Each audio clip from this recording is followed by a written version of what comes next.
अब उनके, खैर अरेस्ट तो किसी, वो जो है उनका उनका बाप भी कोई नहीं कर सकता स्वामी रामदेव को।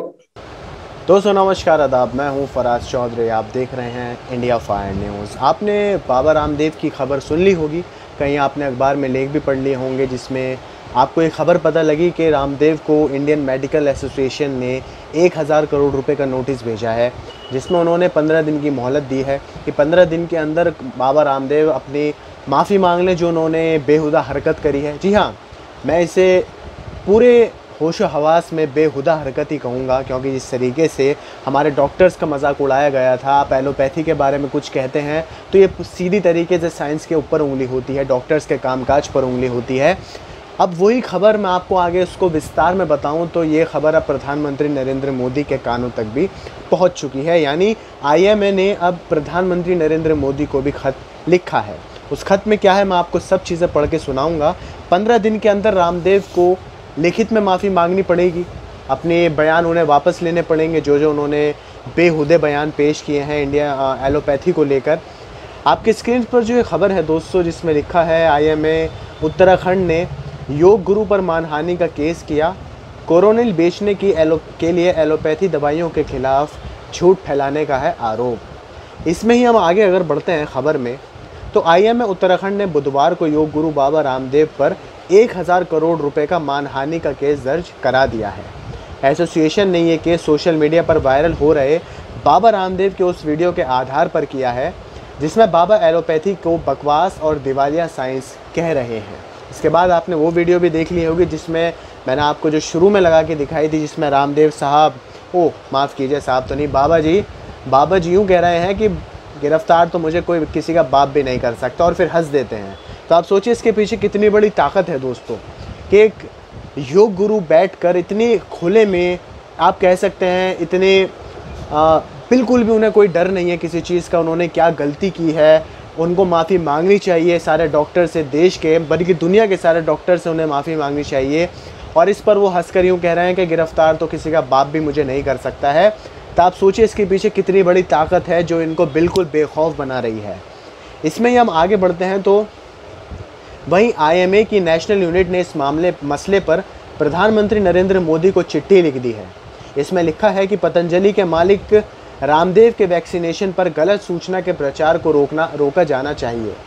एक वीडियो में उन्होंने दावा किया कि वैक्सीन की दोनों खुराक लेने के बाद भी 10,000 डॉक्टर और लाखों लोग मारे गए हैं, उन पर देशद्रोह के आरोपों के तहत कार्रवाई की जानी चाहिए। ये कुछ खत हैं जो मैं आपको स्क्रीन के साइड में आप देख सकते हैं, लेटर भी दिखा रहा हूँ जो आईएमए ने प्रधानमंत्री नरेंद्र मोदी को भेजा है और रामदेव पर देशद्रोह का केस करने के लिए, कार्रवाई करने के लिए उनसे कहा गया है।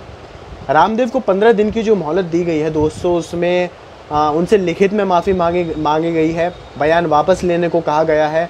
एसोसिएशन का इस पर कहना है कि रामदेव ने जो बयान दिया है उसके जवाब में अगर वो अगले 15 दिनों में वीडियो जारी नहीं करते और लिखित रूप से माफ़ी नहीं मांगते तो वे उनसे 1000 करोड़ रुपए की क्षतिपूर्ति का डिमांड करेंगे। मगर बाबा रामदेव तो उनके स्वभाव से, उनके एटीट्यूड से तो ऐसा कुछ लग नहीं रहा है कि वो लिखित में माफ़ी मांगने वाले हैं, वीडियो में माफ़ी मांगने वाले हैं। क्योंकि जो बेखौफ अंदाज़ है बाबा रामदेव का कि गिरफ्तार तो मुझे किसी का बाप भी नहीं कर सकता है, कार्रवाई तुम चाहे जितनी कर लो, मेरे जो मन में आएगा मैं वो कहूँगा, वो जो उनका बयान अंदाज़ है ना, वो बहुत बेरुख है। मतलब वो बहुत ही, आप कह सकते हैं कि मैंने जैसे बताया, बड़ा बेखौफ है। उनको ऐसा लग रहा है उनका बयान सुनने के बाद कि उन्हें किसी चीज़ का डर ही नहीं है।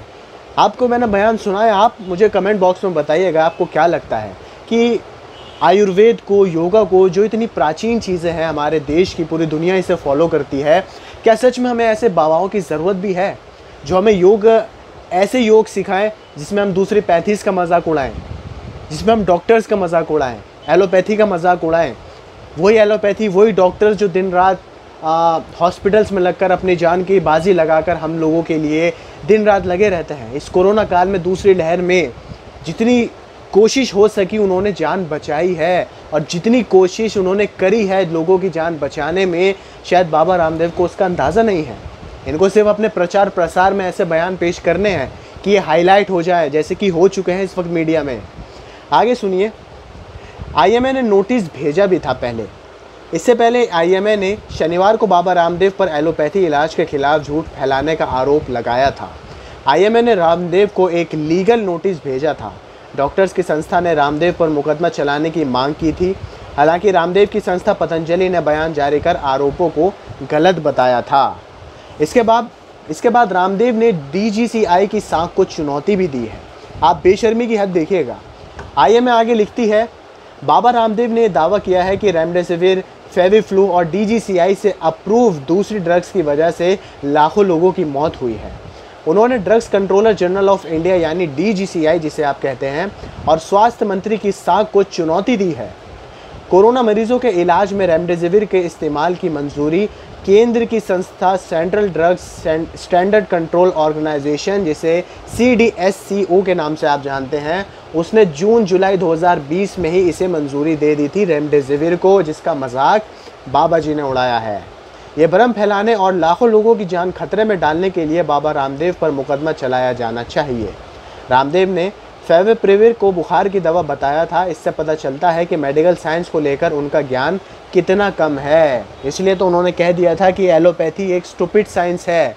मतलब ये जो दवाइयाँ डॉक्टर्स रेमडेसिविर हो, फेविफ्लू हो, जितनी भी दवाइयाँ कोरोना काल में मरीज़ों को दी गई हैं, कोरोना ग्रस्त मरीज़ों को दी गई हैं, जिनसे कई प्रतिशत मरीज़ों की जान बची भी है, उन सब दवाइयों को बाबा रामदेव ने बैठकर मजाक उड़ा दिया और कह दिया ये तो एक स्टूपिड साइंस है, इसको फॉलो नहीं करना चाहिए।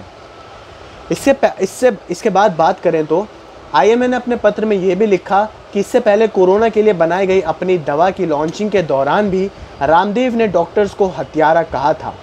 कार्यक्रम में स्वास्थ्य मंत्री भी मौजूद थे। सभी इस बात को जानते हैं कि बाबा रामदेव और उनके साथी बालकृष्ण बीमार होने पर एलोपैथी इलाज लेते हैं। इसके बाद भी अपनी अवैध दवा को बेचने के लिए वे लगातार एलोपैथी के बारे में भ्रम फैला रहे हैं। इससे एक बड़ी आबादी पर असर पड़ रहा है और आपके सामने ये सब उदाहरण हैं।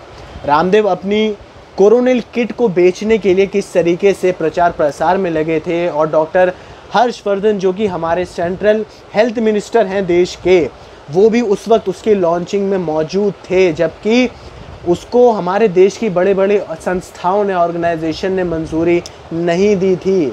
और गोदी मीडिया क्या कर रहा था? गोदी मीडिया ये भ्रम फैला रहा था कि रामदेव की कोरोनिल को WHO ने मान्यता दे दी है। WHO ने मान लिया है कि कोरोनिल बड़ी कारगर दवाई है। हालांकि WHO ने बाद में बात साफ कर दी थी कि हमने ऐसा कोई बयान नहीं दिया है।